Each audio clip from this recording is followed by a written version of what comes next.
Edit audio. I was going home for the holidays, and it was the very first time I brought my first girlfriend to meet my mom. It was already a stressful situation, and we were sitting around dinner, and we were having chips and queso that my sister had made. We were playing cards, and things were getting weird. My mom started pinching my sister, but accusing my sister of being a horrible cards player. Things are getting ratcheted up. And all I know to do, because this is the first time my girlfriend is meeting my mom and my stepdad and my sister, is to just keep eating chips and queso. I'm eating chips and queso. And I'm talking about how this chips and queso is the best chips and queso I've ever had. This is really good. And I'm seeing my mom and I see the crazy eyes. She's got the holiday crazy eyes. And they're getting worse. And a switch flipped. I could see it happen in her head. She stands up and she says, "So, everybody loves this queso, huh? So I guess you don't want my pot roast. I guess you don't want my pot roast." She stands up. She walks over to the crock pot that has been, the pot roast smells are coming in and it's going to be delicious. And she takes the pot roast and she turns on the garbage disposal. And with a wooden spoon, she jams the pot roast down the garbage disposal. And all we hear is and we're going, "Mom, we love the pot roast. We're gonna eat the pot roast."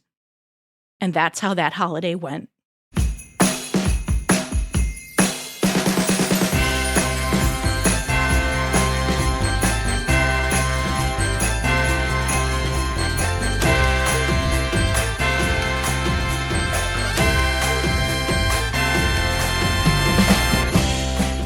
Welcome to Handling the Holidays. You need this episode because one time, the Thanksgiving after 9/11, I found out my dad actually didn't perish when the towers fell because he showed up out of nowhere after not hearing from him.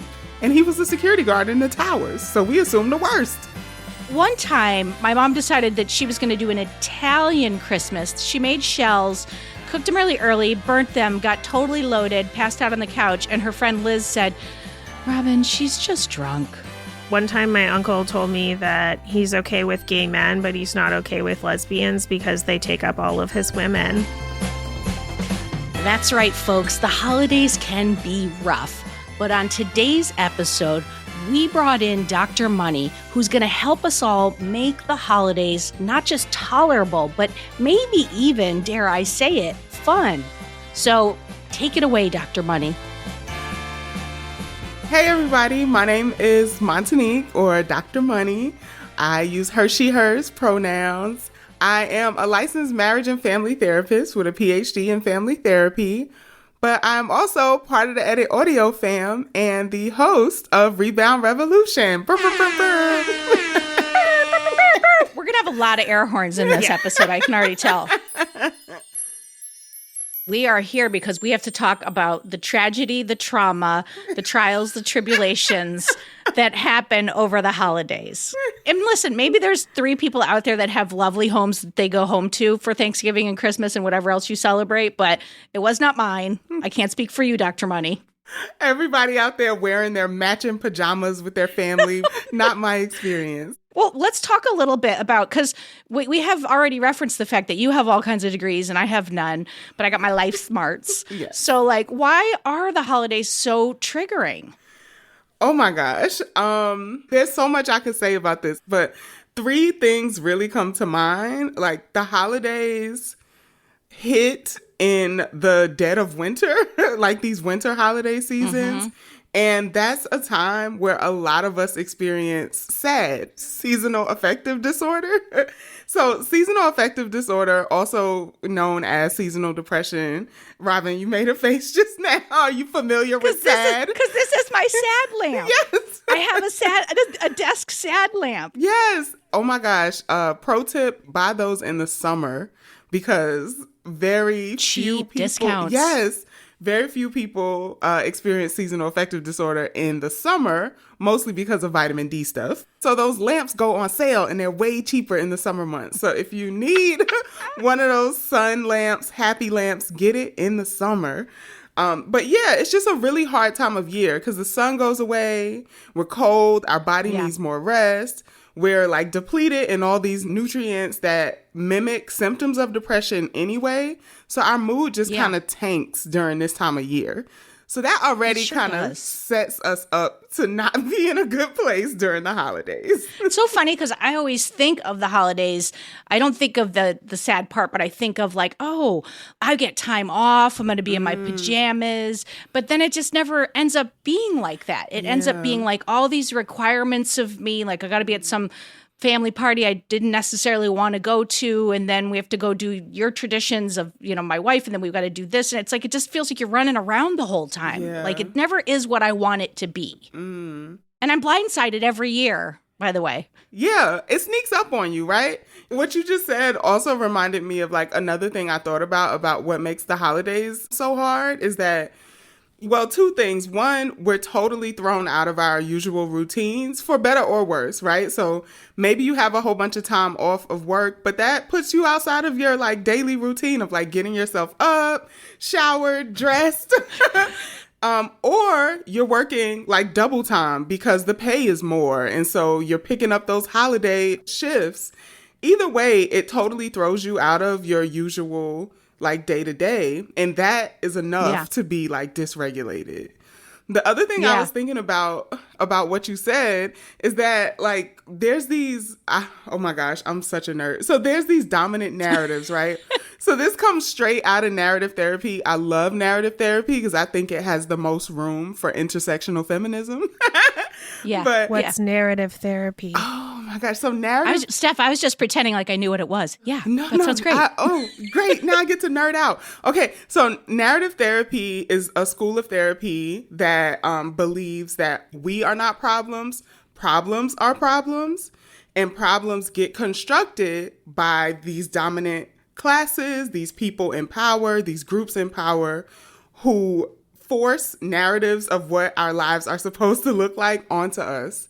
So we have our local narratives, our own stories of our life that don't fit with these dominant narratives that the powers that be push on us. And that like distance between the two, the distance between the dominant narrative and our personal local narratives is what causes problems. And so you're talking about the dominant narrative is Old Navy telling me and my family should be in the matching pajamas. And my local narrative is me saying, those are too expensive, Maxine. You're the only one who gets just the pants. Exactly. And then that's our... Yeah. And then I look at the pictures and go, why doesn't this match up? Yeah. And you think your family's picture is somehow less cute because y'all don't have the Old Navy matching pajamas. Yeah. Yeah. And because we're not models. Exactly. Like there's that as well. Yes. It's just like a constellation of models they're presenting to us as a family. Yeah. Yeah. There's a lot of conflict between our local narratives and the dominant narratives around holiday times. There's all these like ways that we get the message of what our holiday celebrations are supposed to look like, whether it's from like family tradition, religious tradition, cultural traditions, TV, all the movies. Like there's so many messages about what our holiday season is supposed to look like. And when it doesn't, we feel like it's our like issue, right? Like so we're doing something wrong.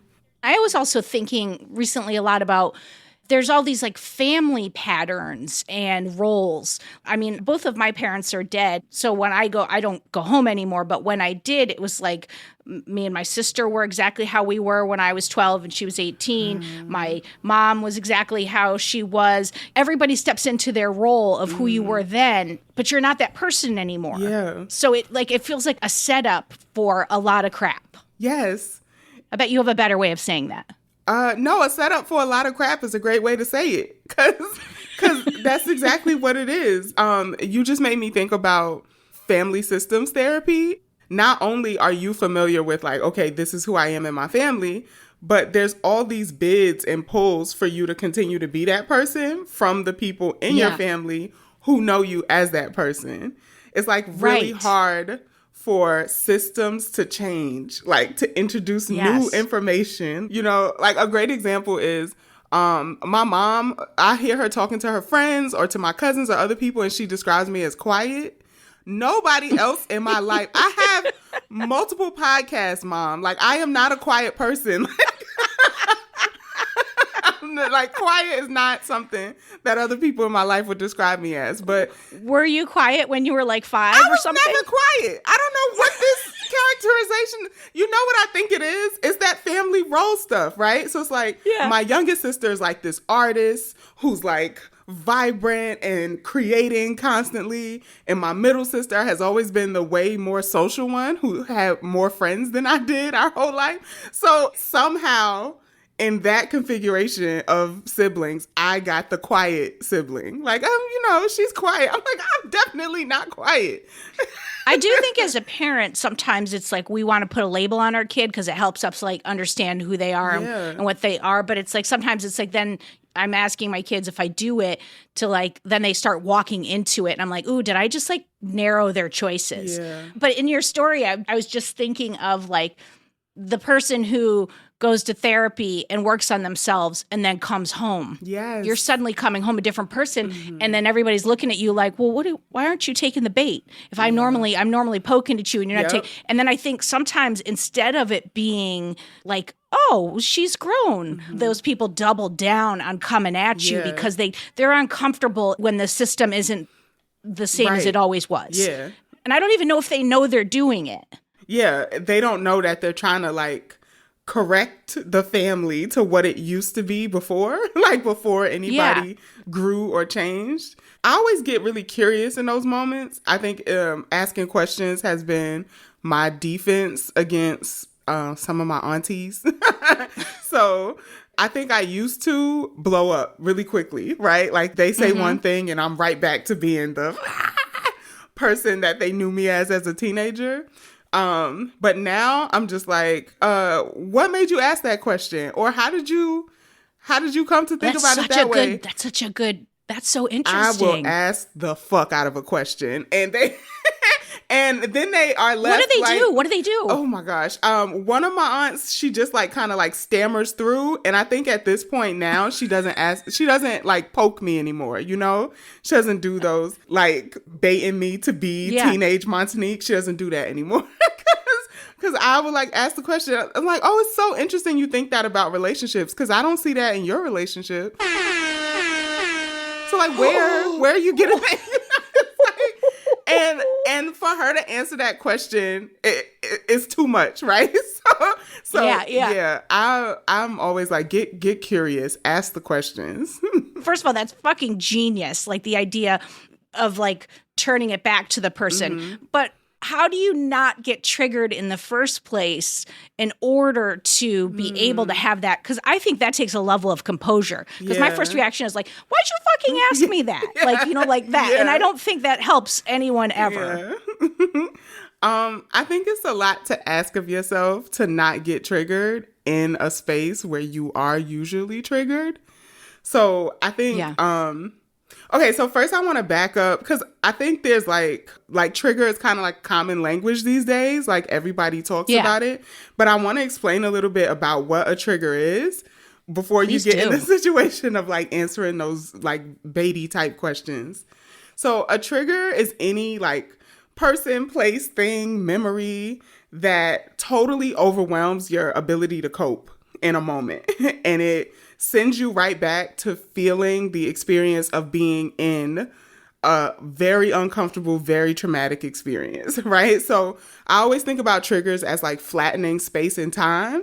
Like it's like, I'm not just responding to this question you asked me just now. I'm responding to all the Thanksgivings I've come home and you've said this like That's a trigger, right? It's beyond feeling uncomfortable. It's like, you are totally overwhelmed. And so I think it's really important to know the people, the places, the things, the memories that activate that response for you.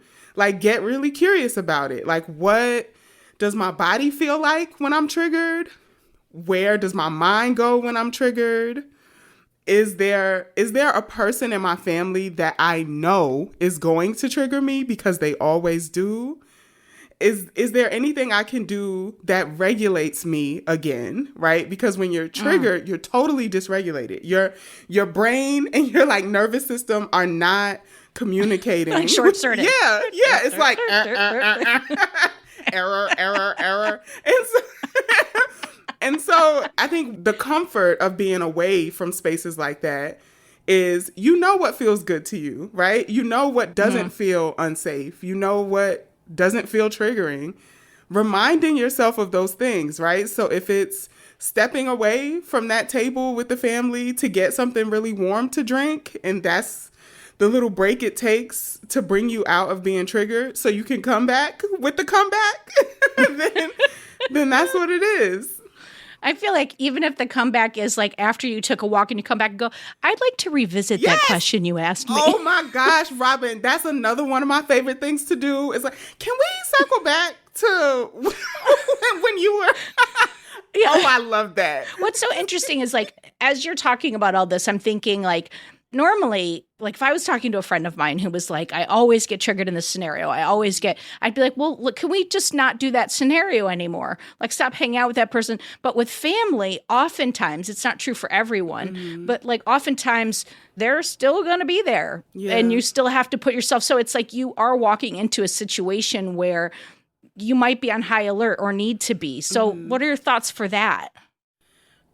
You know, my first thought is, do you have to be there? And maybe that's, shaking the table, but I'm serious. Like, I think about this so much as a queer person who, like, thankfully, I have a really good relationship with my mom and my sisters. Like, I feel for the most part, okay. It's like my extended family is where it gets shaky, but yeah. A lot of times I question, like, do we actually have to spend these like holidays with the people that like brought us into the universe? Like, I don't know if we do. Yeah. And do we have to celebrate the holiday at all? Like, can we ignore it? Can we pretend that it's just another day off work, that we are going to do something that we really enjoy doing? Can we create our own traditions? Yeah, so I think I kind of question if we actually have to be in those spaces. Yeah.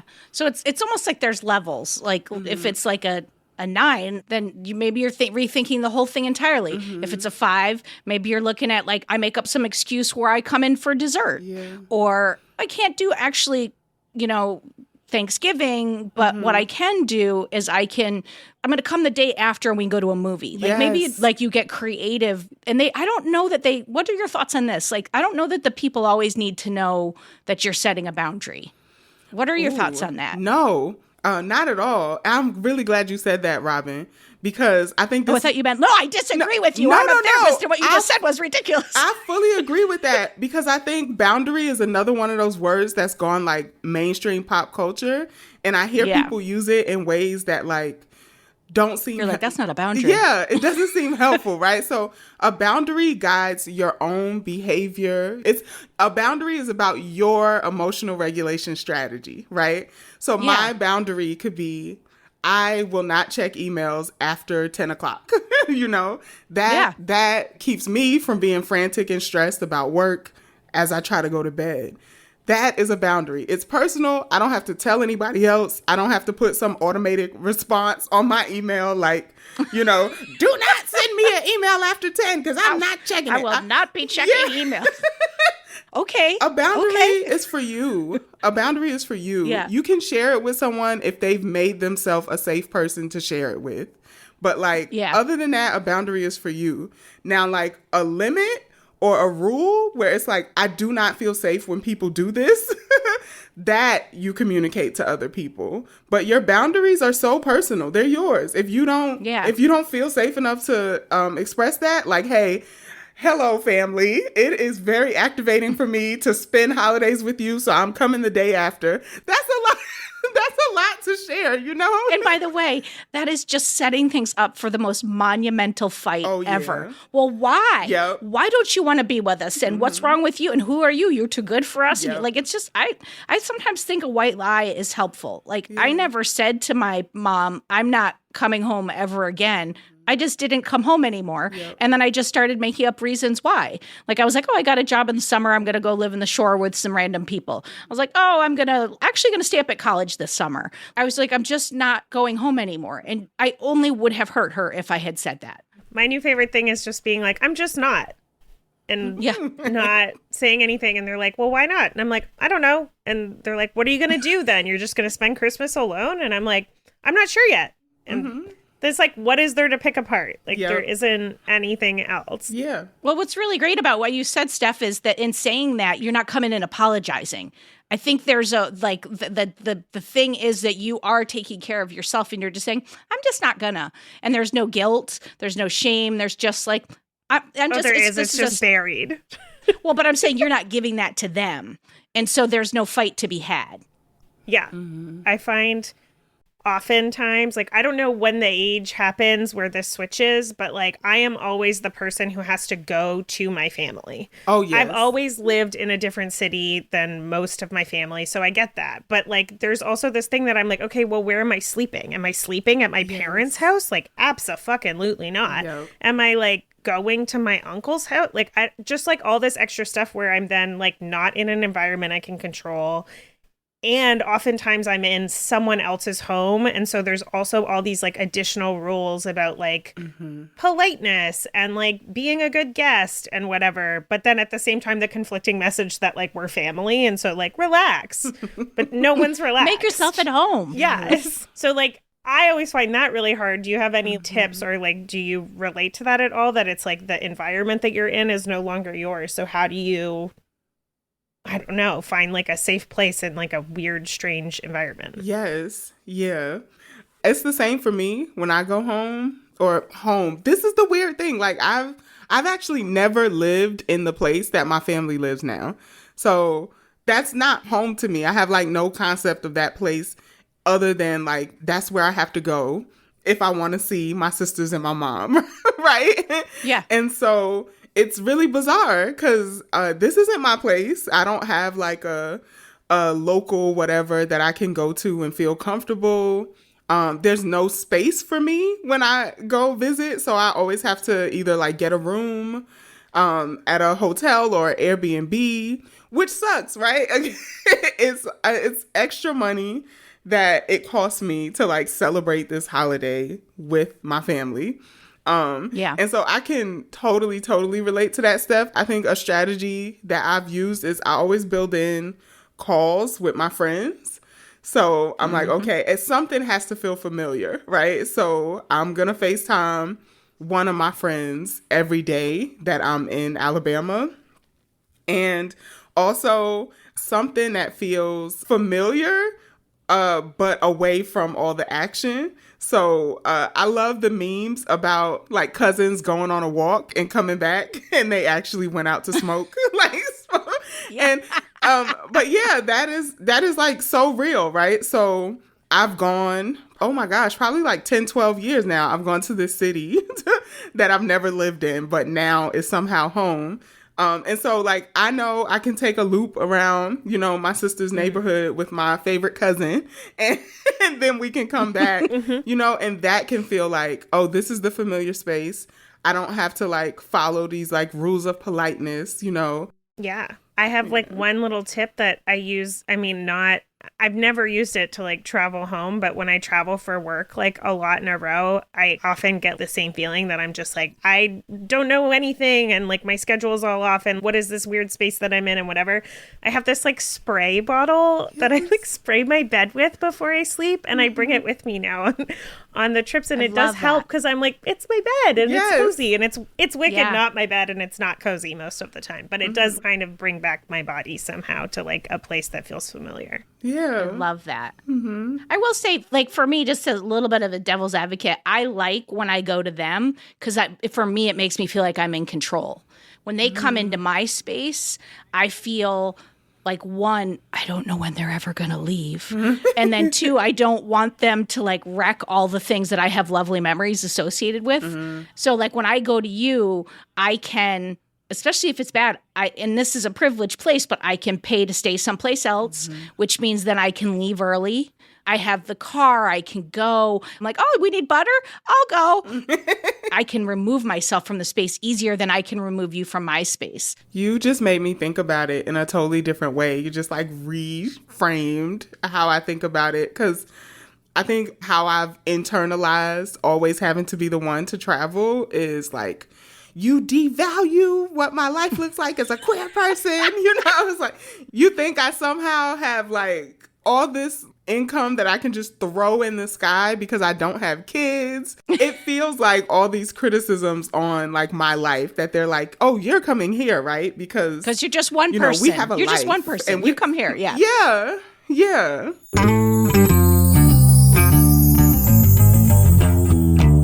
That kind of brings up my next question was like exit strategies. You get there, it's horrific. It's all gone sideways. Like, then what? So an explosion doesn't just come out of nowhere. And typically, if we've grown up in a lot of dysfunction, we can tell the tick, tick, tick before the boom.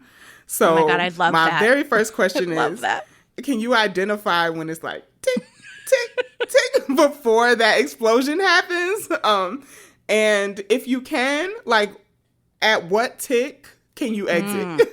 Like, is there a time before the big blow up that you can get off the ride, that you can do something different, change the outcome, like not be around when the explosion happens? Sometimes it's hard because it's like, it feels in those moments, like in the tick ticks, like someone has a hold of me and I'm not necessarily in control. I'm on the ride. And I can see, I can see, like, if you use, like, a roller coaster, like, the click, click, click, click, I can see I'm about to go down a giant hill, but I cannot get out. I cannot, I'm just kind of like, here it comes. And then I'm going to do something that's not helpful to anyone. Maybe it is actually helpful to, like, okay, I just need to get this out so I feel like I can get off this roller coaster. Even if it's only regulating and helpful for you. So now you feel like your feet are back on the ground. Like the explosion happened. There's a clear path, and now you can start the apology tour. Yeah.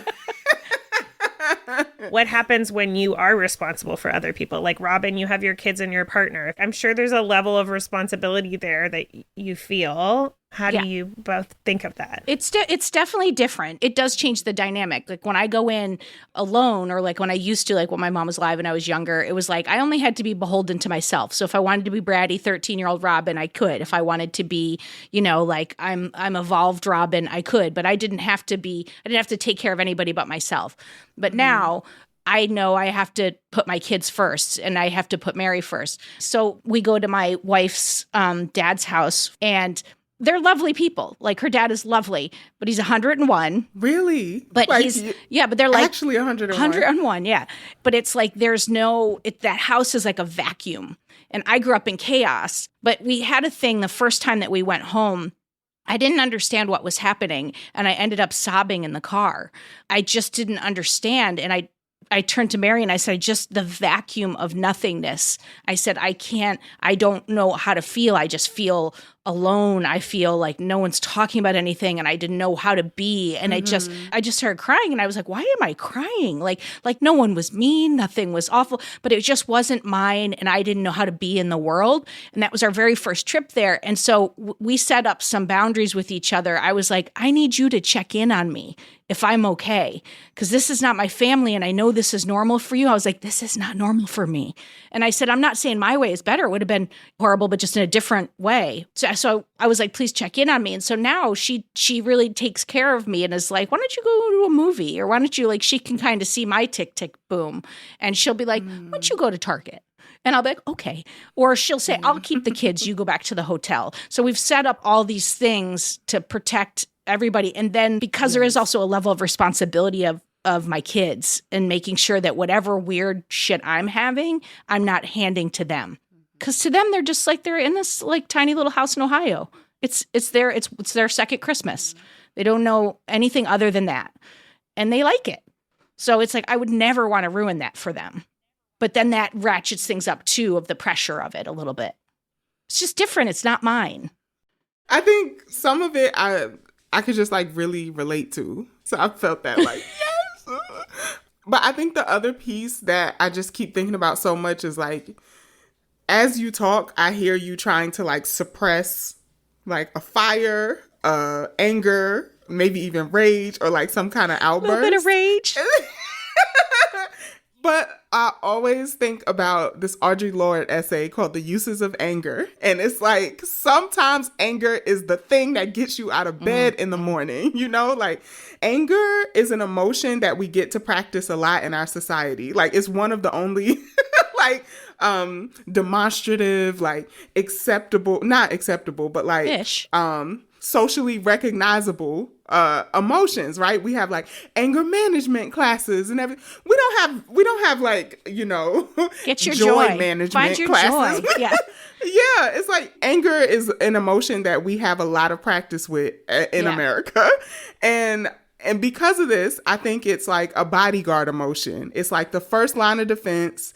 It's the emotion that comes out, even if there's other emotions behind it. It's the activating emotion. And so I think it's okay to let it do what it does in its first line of defense. And if that means like you have to go on the, what did you call it? The apology tour after, I think that's okay because you are able to move it out the way to feel something else. But don't you think, I feel like at some point my anger or one's anger, let's get this off of me. That feels more comfortable. One's anger, it can be irresponsible. You can't be the person who shows up at every Thanksgiving dinner and is like, what in the fuck? Like, you just cannot be that all the time. So, like, I do think that some of the work is on that person, to find some other solutions to, like, during the tick, that's what I've been trying to work on is, like, what can I do to, like, can I take some deep breaths? Can I take a walk? Can I step away so that I don't become explosive and take my rage at people? Do you know what I mean? It's like avoiding the rage, but not suppressing the rage. Right. You're doing the therapist. I didn't realize I had a therapist. You do. You do a whole. I love it. Maybe it's like my active listening. But yeah. I don't know. I do think like it's really important what y'all are saying. What I'm hearing is like you have to have the feeling, you know, and the work of having feelings is like how to have it in a constructive way and not a destructive way. I think anger is an active emotion, but how do we make it an action that doesn't destroy our relationships, doesn't destroy our personal self, you know, like us, and destroy like an experience that we really want to have. So yeah, finding constructive ways to have it instead of ways that destroy, because I think that's how we are taught to have anger, is that it has to be destructive. And like kind of the essay that I referenced by Audre Lorde, like she makes this argument that like anger, when she's specifically talking about Black queer women, but I would venture to say like anybody with multiple marginalized identities, right? When you have anger, it does something different because we're responding to something different than like the culture tells us that we should be angry about. So usually queer folks, women, when we're in these moments and feel really angry, we're responding to an injustice. We're responding to not being seen for all of who we are. And so I think when you think about it that way, like what's causing the anger? Why does my anger want to jump out right now? Why do I want to explode right now? I think when you take a beat and think about that, like you can think about constructive ways to do it. And if it needs to be a scream, maybe it doesn't need to be a scream at the table, but it could be a scream somewhere else. You know, I think there's something really valid in like, my body naturally wants to do this, to process this emotion. So maybe I don't need to do it right here in front of these folks, but I still need to do it. I think that's really valid. That's how you do that on the cousins walk. Yes. Yeah, exactly. Like, fuck, what would Aunt Jane always do that? I'll tell you what I'm going to say when I get back. Like that. Exactly.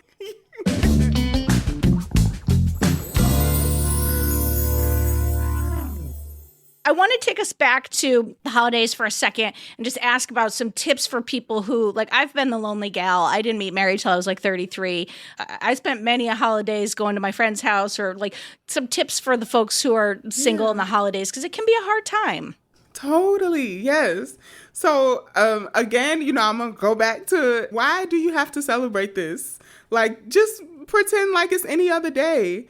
You know, I too have been single for many a holiday, and you do not have to celebrate it in the way that everything around you is telling you you have to. If you just had this day off to yourself, what would you do? I think some of my favorite holiday celebrations, one New Year's, I just like booked this Airbnb up in like the snowiest part of upstate I could find. It was like right outside of Rochester. And I just spent that New Year's like a whole week just like by myself. I was just like writing, pulling tarot cards. I love and that. then, you know, New Year's Day, I met up with friends, you know? So you don't have to do it in the way that it's scripted for you. You could create your own story around it. I love that. I think that holds true for everything that we've been saying about holidays. Like, I think that's the through line of everything we're saying. You can write your own script. I really love that. Mm-hmm.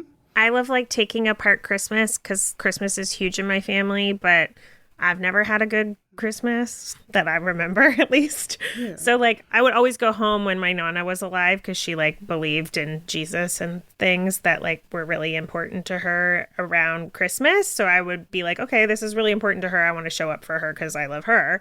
But since she's passed, I've been like, okay, like what did I actually like about this holiday? And honestly, the thing I liked was like supporting my Nana in something that she really loved. And so that's the thing that I do now. Like since she's passed, I'm like, okay, what reminds me of my Nana and what makes me feel close to her? I like make foods that she made. I like usually if I have friends over, like give them little care packages to go for the week. I make like Italian cookies that are from her region. And I just try to like remember her and like live in that. And it's not really Christmas, but it's like my Christmas. Mm-hmm. Yeah. And it's delicious. You know, it's funny is like the way that I've solved it or Mary and I have solved it is that we've created our own traditions. And I try to hold them like tight, but not too tight. I just don't want to become held to these traditions in a negative way. Like we're not connected when we're doing them, but like we have one on Christmas Eve. We go to the lights in Diker Heights and we go walk around there. And then we go to this hibachi place because it's in this Italian neighborhood and everybody's home having like some big like Italian dinner. So you can get in really easily. And we have hibachi every Christmas Eve. And it's like a nice little tradition. And we, you know, have like cinnamon rolls on Sunday. And that was one of the things I remember about my mom was that on Christmas, before we could open the presents, she would make cinnamon rolls and, you know, it was like trying to extend the Christmas into 5 minutes. And my kids have brought their own stuff. Like they, for many years, Christmas Eve would sleep in the same room together because they would just be so excited. And then we would tell them that they couldn't wake up until 6. And so then they would like be standing outside the door at like 5:55, like, it's almost 6. Should we wake them up? And we, you know, it's like, so we've built all these things that are ours that have all these lovely memories. Mm-hmm. And even Second Christmas is part of that. It's like it extends Christmas because I see the joy it brings my kids. And I love to see Mary's sister. And I love to, you know, so it's like, you know, there are finding the joy in the things that are sort of required and then finding the things that are ours. Yes. But if next year we don't want to do the Christmas Eve lights, we don't. Like, I don't want to hold anything so tight that we're doing it and we're all just like, come on, now we do the lights. But this year we're doing it. Oh, we're doing it this year for sure. Okay, good. Because I'm picturing myself in the middle seat of the back of the SUV. Oh, yeah. And I'm like, between the two kids, I'm thriving. Yeah. I have a hot toddy. And then we get the Mai Tais at the hibachi place. It's so good. And the kids get chocolate milk. It's great. It's a win for everybody. You see how this conversation is so different than when we were talking about the hardness of holidays? I just want to do a full... Yes. And also, the two of y'all just described Glimmers. Have y'all ever heard of Glimmers? No.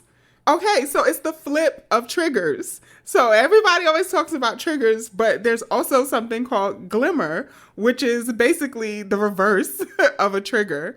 It's a person, a place, a thing, a memory, an experience that makes you feel so overwhelmingly regulated, safe, calm, soothed, that like you have a joy moment, right? Aww. And so glimmers, they overwhelm us with like a sense of safety. So it's like literally the flip of a trigger. And so whether it's those like cinnamon rolls on the Sunday or like the middle seat going to see the lights, like those are glimmers. Those are moments that trigger a memory that is a happy one, that is a safe one that you can return to. So we got to look for the glimmers. I feel like that's the title of our episode is Look for the Glimmers in the Holidays. Or create them.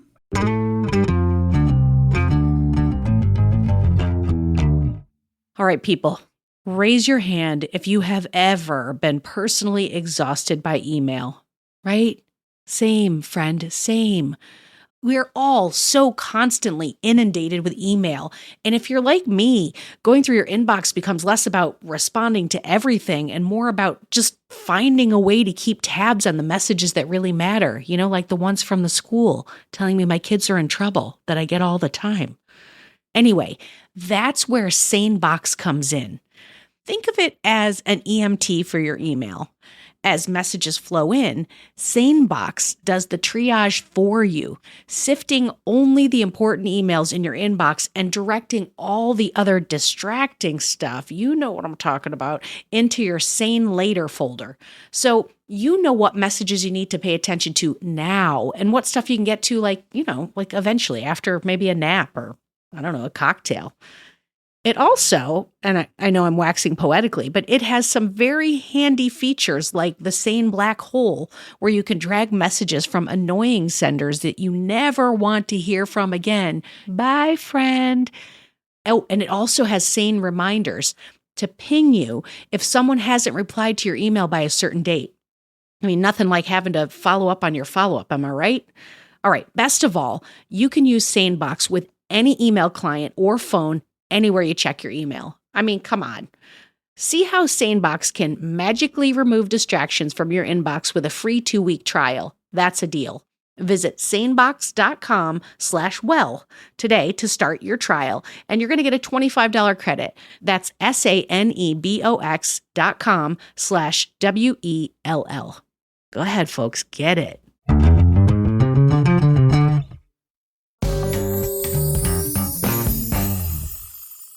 Okay, so we're going to do a game. It's a little holiday game that producer Maria made these amazing situations for, and we have to rate ourselves either on the naughty or nice scale. So I'm going to present you with a situation, and you have to say, would I be so cunty, so naughty, or so sweet, nice? Okay. Wait, is there a winner? Oh, yes. Shit. I love you even more. Yes, there is a winner. Oh, my God. So there was one time my friends were talking about a game and they were describing it to me. And I said, wait, but how do you win? And they were like, you just played. I said, well, then it's not a game. I was like, because I always want to win. All right, we're enemies now, Money. Okay. The win is going to be best answer. And the prize is that I will mail you cookies. Okay. Okay, let's go. Oh, she's stretching. She is stretching. We're taking this serious. All right. Okay. Situation number 1. There is one chocolate left in the box and an excited young cousin sitting next to you. Do you take it for yourself because you've earned it, or do you pass it on? Are they 16 or 4?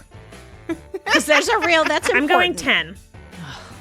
10 is tough. I would let the cousin have the I chocolate. know, I would too. But then I would make a Target run and go get my own chocolate. Exactly. That's what I would do too. Win. Okay, so both nice. I would talk trash about them later. I'd be like, can you believe that little shit took the last piece of chocolate? I had my hand on it. Little cunty. Okay, situation number 2. Someone has to take grandma home. Which means someone has to not drink at the Christmas party and also has to be alone in the car with grandma for, I'm going to say, a half an hour drive. Mary. My wife, Mary. That's my answer. Do you volunteer? Mary has the flu in this hypothetical. I would volunteer because I prefer having an edible before family gatherings anyway. So I would not be drinking. And my grandma always had the tea on everybody. So on that ride home, she would be telling me, that guy she bought is not the baby's father, right? And I'm like, what? And so I would just be getting all the gossip on the ride home with grandma. See, my grandmother was this stoic lady who had no kneecap. And she answered everything, yeah. There's no joy or tea. So, I'd still do it. I would be at least happy I got away from the fray of everyone. I just was had the one person I had to deal with. I would still drive her. And then I'd have a lot of drinks when I got back. So both nice, but both nice because the thing that you get out of it is gossip or brief serenity. For us. We love that. That's like a middle. That's like a in between naughty and nice. The annoying neighbor keeps dropping hints about coming around for a drink and dessert. Oh, Do you pretend that you have a full house and or are going to be away, or do you let them come through? The lights are off. We're in the back half of the apartment. No, sorry.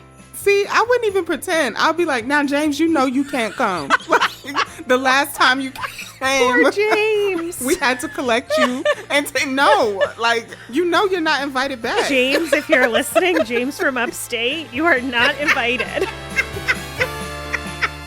No, that's it's not a family member, and like unless they had some really sad, horrible story, and I don't know, and even then, I still feel like, but I would lie. I would make up a white lie for the reason I can't. What if they brought you like a really good gift? Like a really nice gift basket with like fancy cheeses. Well, Money doesn't eat cheese. Fancy desserts and like other I'd be like, things. oh, this is so generous, and then shut the door. No, I'm just kidding. I think I might do the same thing. I'll be like, thank you. All right, hope you have a great holiday. We're just in the middle of love something. that. I'm not good with that kind of stuff. Like, I end up inviting people in on accident. Okay, you are given a present that you absolutely hate, that you also know was re-gifted from last holiday. So it was given to like one of your cousins or something last holiday and then re-gifted to you. And I guess they forgot. What do you say? Do you say something? I say thank you and I eBay it. I'm also the queen of trying to return stuff, just showing up at whatever store carries it and being like, oh, it was a gift. Can I get something else? There's currency there. But then go talk trash about those people after. Money tips with Robin. I have not done the return. I have brought the shitty gift back to my like friend circle or like chosen fam and be like, can you believe that they gave me this shit? Like, oh my gosh, real story. One time, my very homophobic aunt got me a personal size slow cooker, like the smallest slow cooker I've ever seen. What am I making? One meatball? Like, what am I doing with this? One, like, because you're so single and lonely as a queer you person. could cut up a hot dog and make those bourbon hot dogs. Just one hot dog, though. Just one. And it had footballs all over it. Come Because, you on. know, dykes like football, right? And so I like brought it back and me and my friends roasted that thing for like so long. It's like, where did she even find a slow cooker this small? Like, it's like a palm-sized slow cooker. I mean, what could that even be used for? Like maybe queso? Like even then I need more queso than that.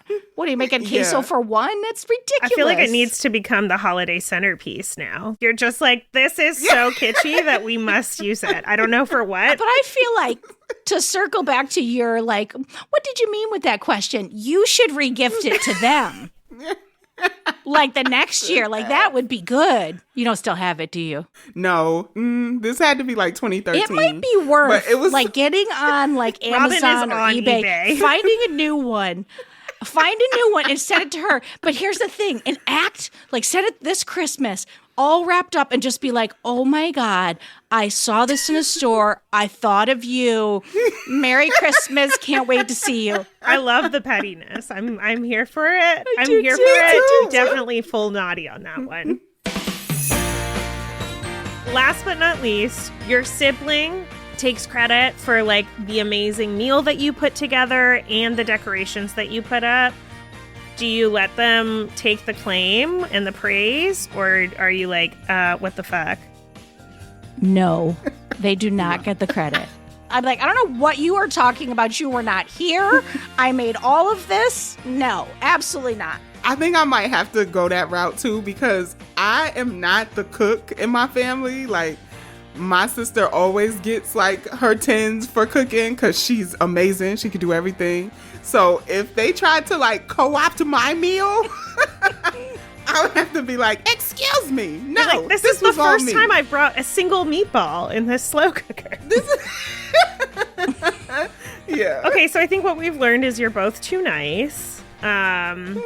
Winner. But we have ulterior motives. Yeah. Yeah. It's like nice with an Yeah. edge. Winner for this round is Money for two reasons. I'm so sorry, Robin. What in the? This is rigged. Because Money is getting the tea from Grandma, and also Money's bringing the slow cooker to whatever, like Money's finding, your goal for this next holiday season is to find an individual slow cooker that you can, Yes. Listen, I can't be penalized because my grandmother's not fun. Like, that's unfair. This game is the real rigged. winner is Money's grandma. Please send me her mailing address for cookies. Thank you.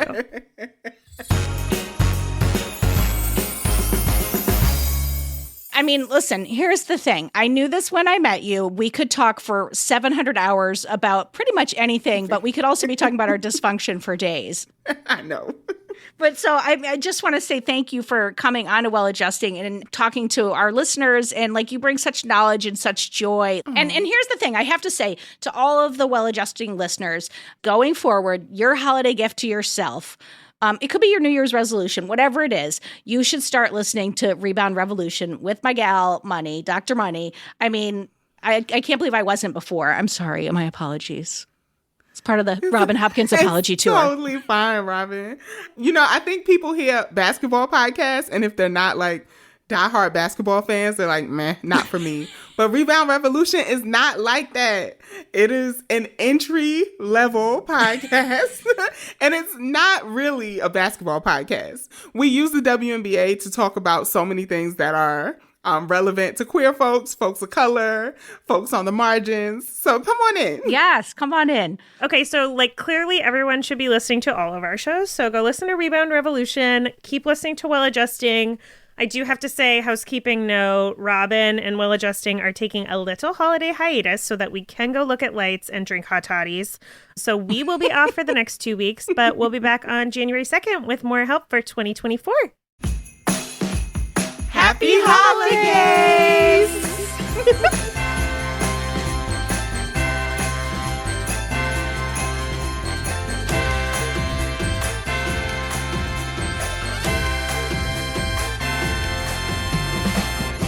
For more Robin, and you may need that, you probably don't need it, but like if you do, you can follow me at Real Rob Hops on all the platforms, all the socials, as the kids today say. Well Adjusting is an Edit Audio original, exec produced by Steph Colburn and Robin Hopkins. Thank you to Maria Passingham, Kathleen Speckert, and the whole Edit Audio team.